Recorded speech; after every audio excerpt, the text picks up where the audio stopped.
A vulnerable banking industry. Let's have a look. Hello everyone, Florian.Heise here, and welcome to another episode of HeiseSays. Grab your stein of coffee, and I hope you've all had a good weekend. I thought we'd have a look at this article, written by Jared Coburn, discussing, NAB's warnings about our vulnerable banking industry.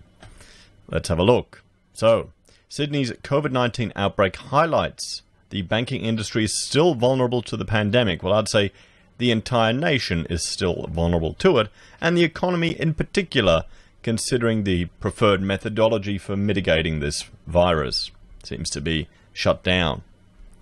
National Australia Bank says the country's banking sector has remained strong throughout the pandemic, but warns the recent COVID-19 outbreak in Sydney highlights how quickly conditions can deteriorate. At its annual general meeting on Friday, Australia's largest business bank said it remained robust to support households and small businesses, while economic effects persisted from the 2020 health crisis.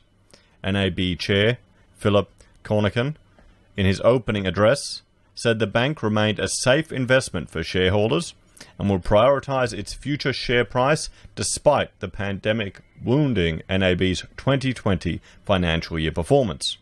A year-on-year net profit slump of 46.7% to $2.56 billion. Prioritise its future share price. Well, we'll have to see how that materialises. I can't say I'm at all surprised that a CEO would prioritise the share price, but the danger is when they prioritise that over the continuing viability of a business. We've seen all of the share buyback schemes and things that happened in the States where they'd borrow money. And is it just refresh my memory, guys? Is it cheap to borrow money at the moment for the banks? While significant uncertainty remains, there's increased optimism emerging from the early rollouts of vaccines overseas, he said. There will be some sectors that continue to be constrained, some companies whose business models simply don't work in a COVID normal environment.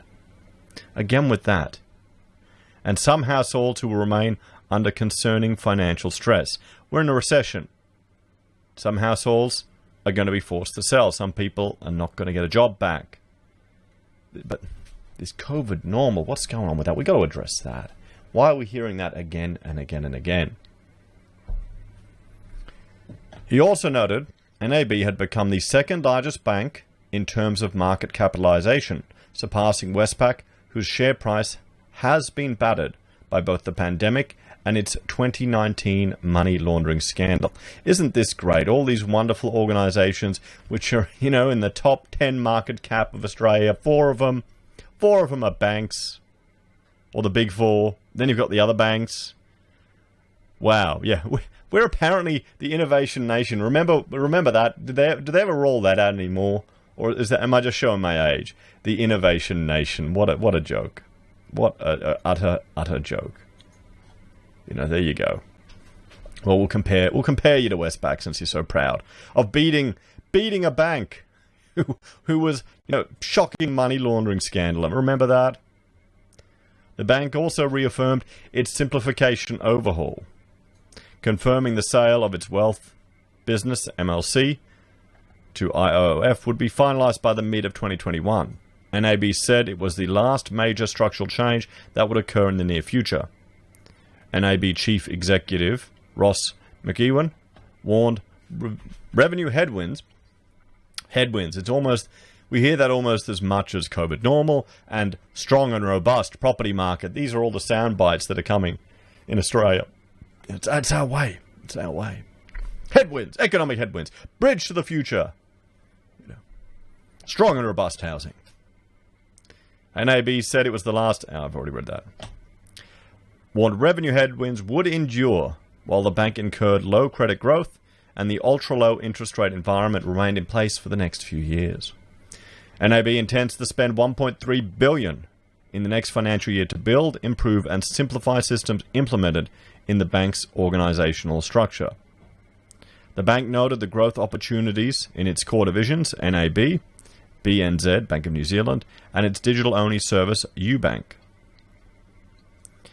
He also said recent upgrades in Australia's financial health had prompted the bank to reassess its economic outlook, and he expected conditions to return to pre-pandemic levels by the end of next year.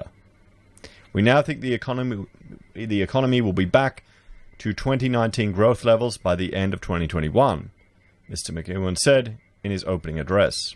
That's about a year earlier than we previously thought. He also noted the pandemic had accelerated digital banking among customers and had prompted the bank to consider changes to its network of physical branches and ATMs. So they're going to find savings there. While some of our branches are no longer used by many customers, we need to consider the sustainability of each location, he said. NAB said more than 90% of customers that had sought loan repayment deferrals during the pandemic had resumed payments. Well, probably because they're getting a job seeker boost, or their businesses or their jobs are propped up by JobKeeper. We'll have to see.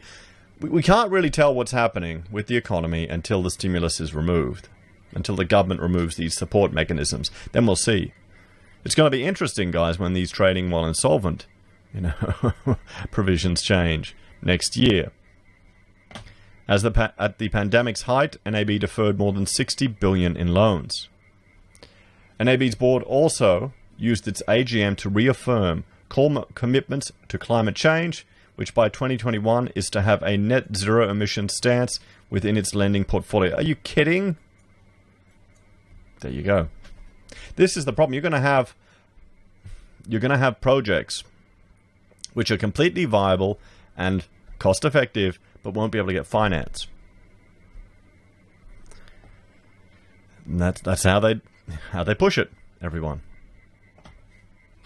Climate change is an issue that presents commercial risks and opportunities for NAB, as well as for our customers and their communities, he said. NAB is the only Australian bank to have signed the collective commitment to climate action to bind us to this target alongside 38 banks globally. Wow, if you don't have a net zero, maybe could you offset the carbon emissions? There's all these frankly ludicrous schemes you can do to offset your carbon emissions. You need to look into them. I've done a video on that. You can look at some of the fantastic projects that are done here in Australia to offset carbon. Particularly all the burning in the bush. They're burning it earlier in the season, so it doesn't burn later in the season, so there's less chance of it's spreading an increased fire, and then that potential carbon difference that's sold. I mean, good on them. Good on for the regional people and a lot of indigenous people as well, making money off city slickers. Smart. I respect that. That's capitalism right there. Shareholder proxies showed a vote against a special resolution that would amend the bank's constitution and make management and the board publicly disclose strategies in reducing exposure to fossil fuels such as thermal, which would ensure the bank is in line with climate commitments under the Paris Agreement. I'm going to just bring this quote here. This is Dr. Alan Finkel, chief scientist here in Australia. If the world were to reduce emissions by 1.3%, what impact would that make on the changing climate of the world? His response would the impact would be virtually nothing. Here's the thing, and this is coming up more and more in videos I'm noticing at the moment. The potential opportunity cost for us putting these restrictions and impediments on business, innovation and opportunity in Australia is near infinite, because we're not going to make any impact on it. It's completely pointless. The climate issues around the world are a slow-moving disaster which humanity can address. Here's the argument. Well, part of that opportunity cost of putting all these strategies in place, which will reduce our innovation, reduce our flexibility, tie us to protocols from foreign bodies, but it may also stifle development and innovation, which could actually lead to address these issues with regards to the environment. It doesn't make any sense to me that why people are doing this, other than political and posturing or collective psychosis, I guess, on a global scale. We'll have to see. I'll have to write to Dutton and ask why all these climate radicalists aren't getting investigated, because they're causing a lot more significant disruptions. They're invading farms. They're invading people's private property. They're harassing people. they're gluing themselves onto the road. You'd think there'd be an investigation into how that is propagating. So, NAB said it was not in favour of the change to the company's constitution, claiming current policies are ensuring targets are being met. Well, there you have it, guys. I mean, you can all feel good about doing this impact and feel like you're making a difference when every rational person knows it won't make any difference. I'm more concerned in how this is going to constrain the market. It's all starting to feel a lot like that's the book I'm halfway through. Atlas Shrugged. It's all starting to feel a lot like that, isn't it? Anyway, guys, let me know your thoughts and opinions. What do you think about our, vulnerable banking industry? As always, if you're a fan of the channel, thanks for watching. Please like, share, and subscribe. If you want to support the content I create here, there are a few ways you can. You can join us on YouTube or Patreon. Support us using our affiliate links at Amazon, eBay, Independent Reserve, or AussieBroadband. You can buy our merch from HeiseSays or Teespring, use Gold Pass from the Perth Mint, or support us via PayPal. Take care, and I will see you all in the next episode. Bye for now.